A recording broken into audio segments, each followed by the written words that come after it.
Bem, e agora nós convidamos o Channel SI Manager da Palo Alto, nossa grande parceira, para falar sobre o tema Jornada para a Cloud e Força de Trabalho Remota. Vamos dar as boas-vindas ao nosso grande amigo André Falcão. Muito obrigado, Ângelo. Obrigado, Graça. Boa tarde a todos. O tema aqui, conforme o Ângelo mencionou, é Jornada para a Cloud e Força de Trabalho Remota. Então, começando nossa sessão, falando basicamente de alguns números interessantes. Esses números aqui, quem trouxe para a gente foi a CSON Online, tem aqui o link desse artigo, onde diz que o gap de habilidades e conhecimento em cybersecurity nas empresas, ao longo dos anos, ele vem crescendo, ou seja, a dificuldade de encontrar um profissional com conhecimento e habilidades em cybersecurity vem aumentando, e isso é muito interessante e, ao mesmo tempo, preocupante. Quando a gente fala, então, da realidade de clientes, de empresas, a gente percebe que a pandemia realmente acelerou a força de trabalho remota e habilitar isso é um desafio, principalmente de forma segura. Então, algumas empresas, e isso é bastante comum, resolveram mandar o pessoal de forma remota, e isso vem com alguns desafios, ao ponto de que algumas coisas que não estavam preparadas para serem entregues de forma remota tiveram que sair dessa forma às pressas, né? E até mesmo a infraestrutura de algumas empresas acabaram não acompanhando essa mudança brusca. Então, a gente teve relatos aí de que apenas uma porcentagem dos funcionários conseguiram acesso a essa infraestrutura corporativa, ou até mesmo quando tiveram uma mudança brusca de acesso remoto, a própria infraestrutura não suportava essa grande quantidade de acessos de colaboradores de forma remota. Quando a gente fala da arquitetura tradicional, vale lembrar que os data centers, as clouds privadas, elas eram constituídas com as proteções necessárias de perímetro, onde você tinha a aplicação, de repente, de um firewall de próxima geração, onde fazia inspeção, a visibilidade de aplicação, usuário, conteúdo, faria e faz ali as inspeções de segurança, como IPS, antivírus, sandbox para ameaças modernas, controle de conteúdo, filtro de URLs, anti-spires, controles em cima de DNS. Então, os usuários locais, eles acessavam a intranet do data center, a cloud privada, e saíram para a internet de forma segura a partir daquela segurança em rede. Só que você pode ter outras realidades, você pode ter os usuários remotos agora acessando esse mesmo ambiente, e você pode, de repente, sofrer um gargalo, ou você pode mandar os usuários remotos saírem para as aplicações de software como serviço, cloud pública e internet, e isso pode acontecer sem segurança caso você não redirecione o usuário para uma expansão mais avançada.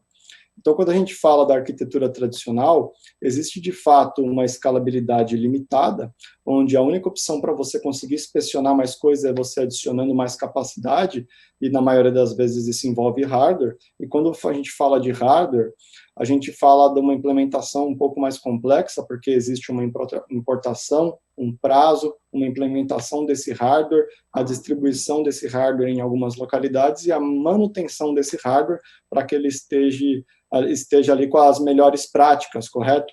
Quando a gente fala da experiência do usuário, é importante mencionar que a experiência do usuário pode sim ser afetada de acordo com a localidade dele, com a quantidade de usuários simultâneos que estão acessando esse data center, que anteriormente foi concebido para tratar a quantidade X e agora está tratando a quantidade 10x de acessos à intranet e a todos os outros destinos.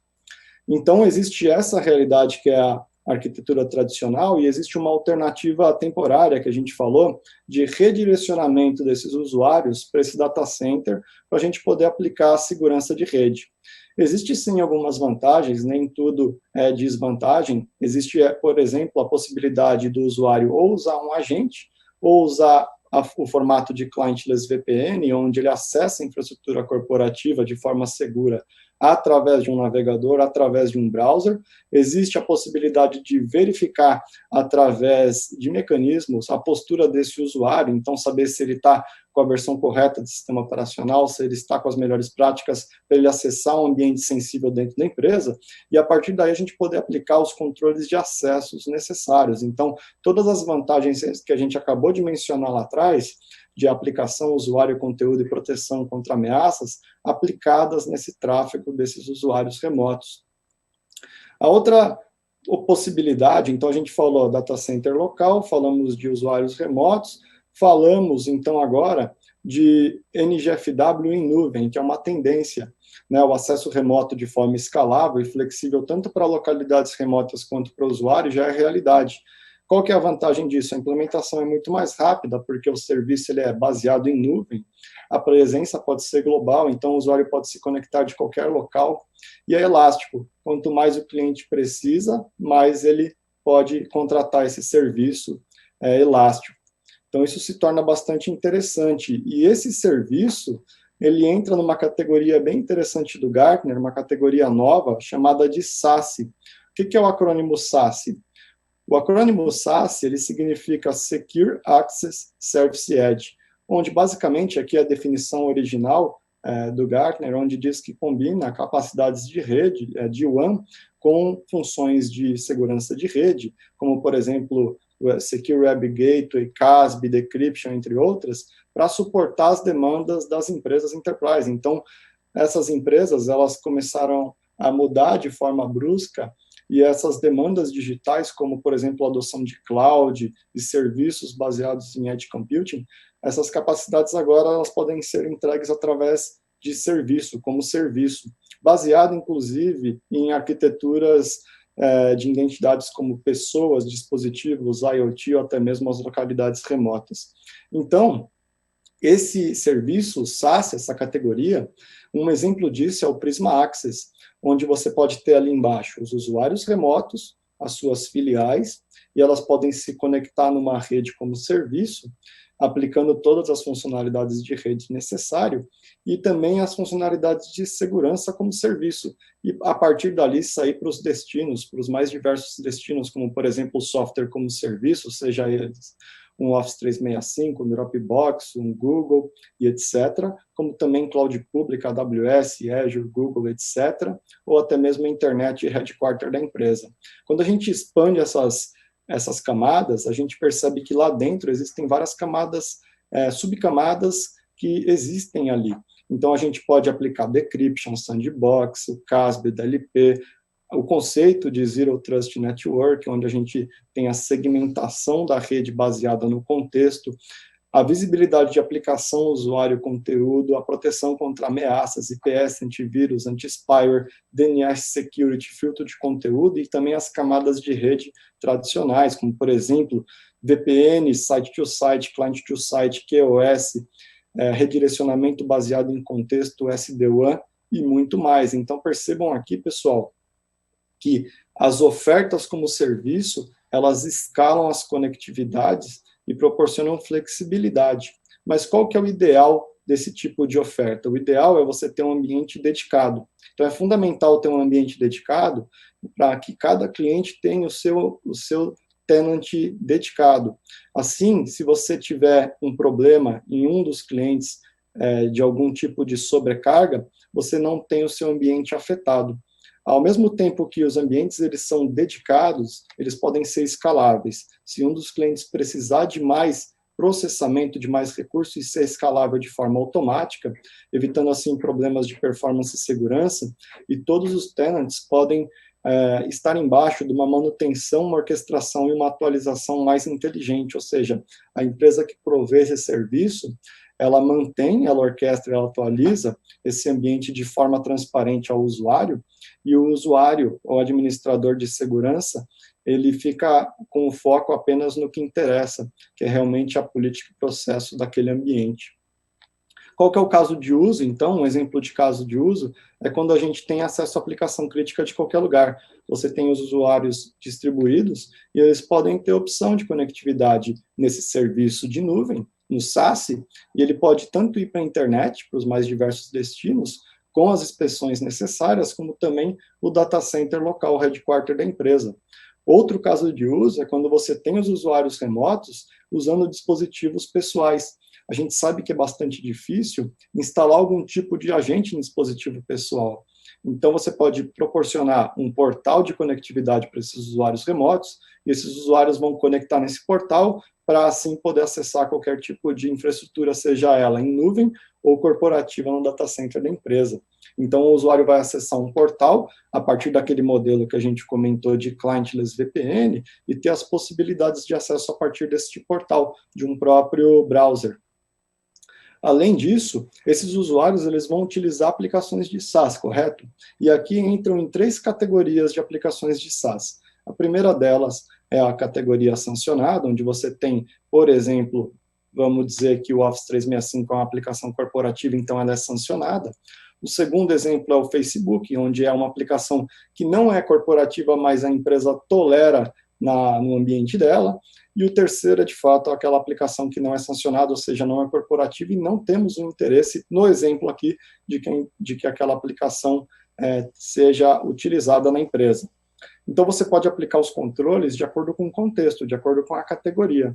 Para as aplicações sancionadas, eu habilito de forma segura, ou seja, inspeciono o que os usuários fazem naquelas aplicações. Para as aplicações toleradas, eu reduzo ali a superfície do ataque, limitando o que os usuários podem fazer dentro daquela aplicação e as ações nas subaplicações daquela aplicação. Então, dando um exemplo bem rápido aqui, o Facebook, será que seria interessante eu liberar os joguinhos do Facebook no ambiente corporativo?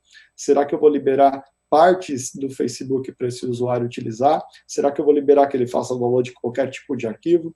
E, de fato, no último canto da direita aí, bloquear acesso às aplicações não sancionadas. Então, o terceiro caso de uso é justamente proporcionar ao usuário remoto, de uma forma flexível e escalável, em formato de serviço em nuvem, fazer a aplicação dos controles necessários para essas 3 categorias, seja ela sancionada, tolerada ou não sancionada, e assim eu vou bloquear. Falamos aqui, então, de força de trabalho remota, e o segundo tema é justamente a cloud pública. Hoje existe uma adoção muito grande de cloud pública, de serviços de cloud pública, e isso entra em diversos sabores, IaaS, PaaS, SaaS, funções como serviço. Então, você tem bastante coisa de cloud pública sendo utilizada no ambiente corporativo. E existe uma métrica bem interessante do Gartner, que diz que até 2022, 95% das falhas de segurança serão criadas por erros humanos. Ou seja, erro humano continua existindo e vai continuar existindo, e é um grande responsável por falhas de segurança.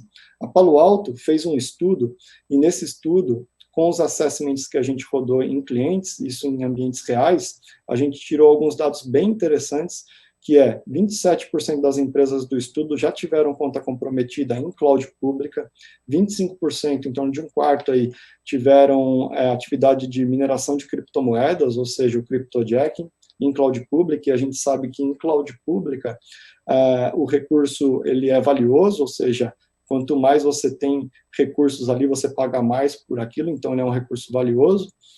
Em metade das empresas desses assessments que a Palo Alto rodou tiveram algum tipo de storage de dado exposto em cloud pública, e em torno de um quarto possuíram ali vulnerabilidades com atualizações críticas pendentes para serem aplicadas nesse ambiente de cloud pública. Então, aqui a gente percebe que a cloud pública realmente tem pontos de atenção que a gente tem que olhar, e quando a gente fala desses pontos de atenção, de quem que é a responsabilidade? Existe sim, em qualquer provedor de cloud pública, seja ele AWS, Azure, Google, e assim por diante, a gente tem um modelo de segurança, um modelo de responsabilidade compartilhada, onde parte da infraestrutura é de responsabilidade do provedor, que entrega aquela infraestrutura, e parte da responsabilidade é de quem contrata. Então, quando a gente fala de TI, storage, banco de dados, rede, cabeamento, ar-condicionado e alta disponibilidade, quem deixa aquela base, aquela infraestrutura funcionando é o provedor, e ali em cima, o que a gente vai pôr em cima daquela infraestrutura é de responsabilidade de quem contrata. Então, sistema operacional que eu vou instalar, qual que é o tipo de conectividade que a gente vai fazer entre as partes, qual a segurança que a gente vai aplicar, o código, qual a aplicação, tudo aquilo é de responsabilidade do contratante. E aqui é apenas um exemplo, no caso aqui do exemplo de uma empresa fictícia chamada Acme, onde essa empresa ela sofreu justamente essa transformação digital de cloud, onde antigamente essa empresa utilizava Siebel e PeopleSoft no data center local e aderiu a ferramentas de software como serviço, como, por exemplo, o Salesforce e o Workday.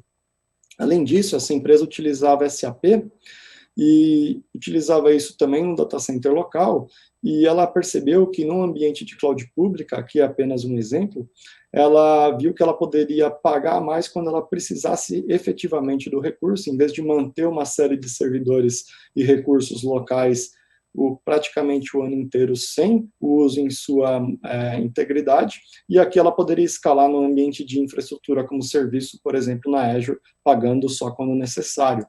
Além disso, essa mesma empresa fictícia aqui do exemplo de transformação digital utilizava robôs de fita, storages locais, e ela percebeu que na Azure, na AWS, ela tinha um serviço de storage que era baseado em camadas, em tiers, e que se encaixava no custo-benefício deste caso.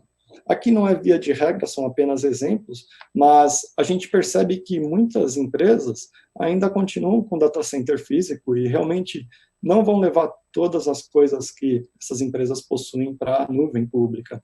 Neste caso do exemplo, finanças e projetos críticos foi de decisão da empresa mantendo o data center local. Então isso agora, pessoal, é muito comum a gente encontrar esses ambientes em formato híbrido, várias coisas distintas, cada uma em um lugar.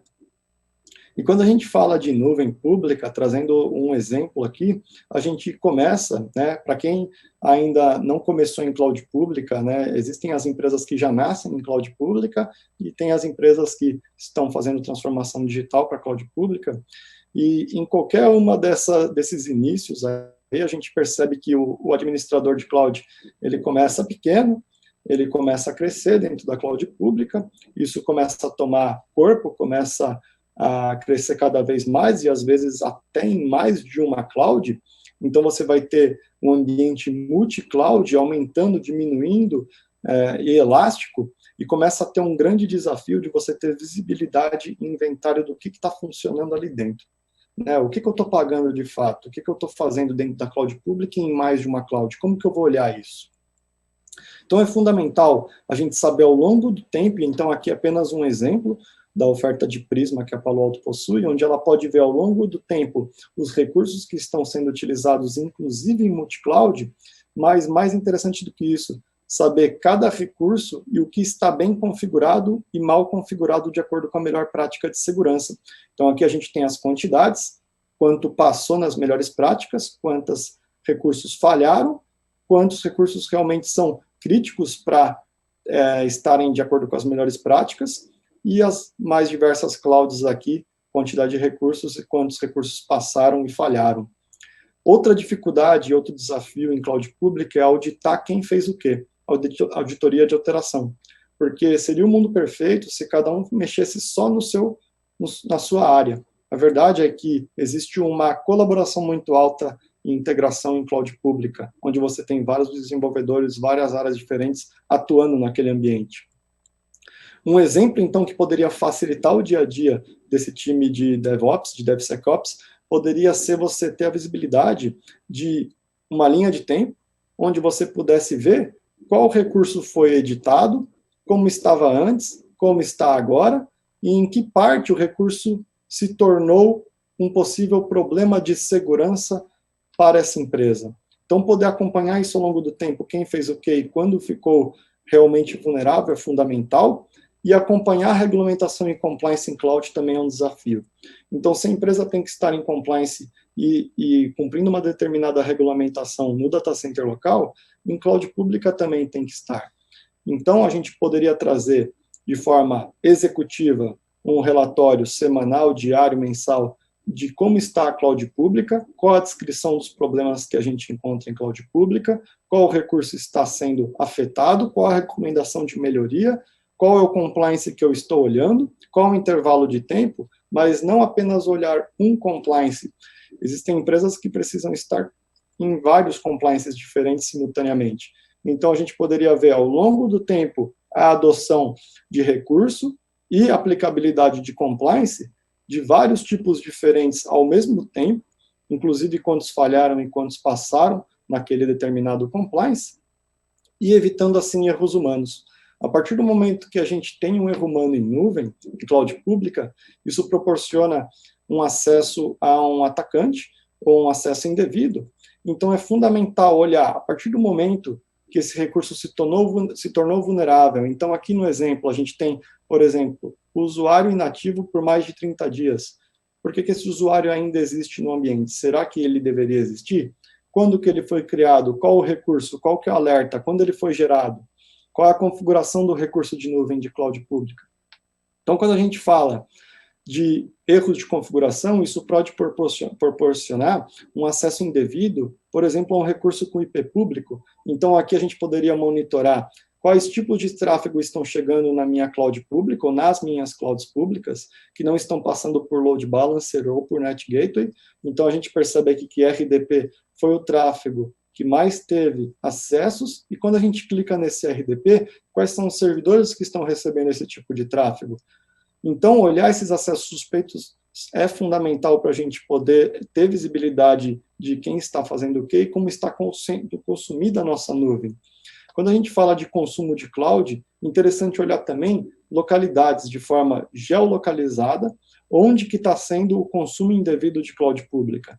E ir descendo nesse detalhe desse mapa, até chegar na topologia de consumo de cloud pública, podendo ver quais são os recursos envolvidos, quais são os IP suspeitos, com quem eles falam e quais são os tipos de alertas para cada uma dessas instâncias.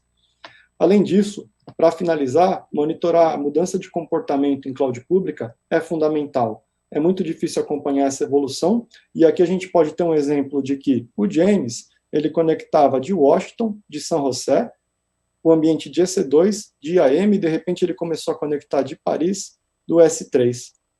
Outro exemplo, o usuário que estava conectado de Ladera Ranch, nos Estados Unidos, 7 horas depois, ele viajou 5.000 milhas e 500 de distância, ele teria que ter viajado a 739 milhas por hora. Será que é realmente esse administrador, ou será que alguém roubou a credencial desse administrador? A automação de nuvem é fundamental, poder integrar com as mais diversas ferramentas de abertura de chamado, mensageria e assim por diante, inclusive ferramentas de SOAR, para você poder orquestrar os mais diversos processos de ferramentas e pessoas dentro da empresa e gerir as vulnerabilidades de nuvem. Lembra que a gente falou que a nuvem ela também pode ter vulnerabilidades, e aqui é fundamental a gente olhar não só o ambiente de máquinas virtuais, mas também de ambiente de containers, funções serverless e images. Eu convido a todos para entrar em contato com a Palo Alto. Meu e-mail está aí no rodapé da apresentação, falcão@paloaltonetworks.com, para agendar uma demonstração prática da oferta que a gente acabou de mostrar. Abrindo aqui meu áudio. Parabéns, André, pela apresentação, excelente. E vamos ter que dar início, na verdade, continuidade à nossa programação, por conta aí do nosso horário. Eu convido aqueles que têm perguntas, né, e direcionaram algumas aqui para Palo Alto. Nós temos aí no nosso ambiente virtual o time também da Palo Alto disponível para responder perguntas, e seria bom, né, visitarem o ambiente que nós criamos aí em parceria, muito legal, muito dinâmico, e também perguntas a gente direciona, caso vocês não consigam ir lá na feira virtual, bater um papo com a Palo Alto, a gente encaminha depois as perguntas também para a turma da Palo Alto, que, na verdade, vai estar com a gente no painel agora, que a gente vai dar início. Então, algumas eu até consigo trazer aqui agora para o painel, tá bom? Muito obrigada, André.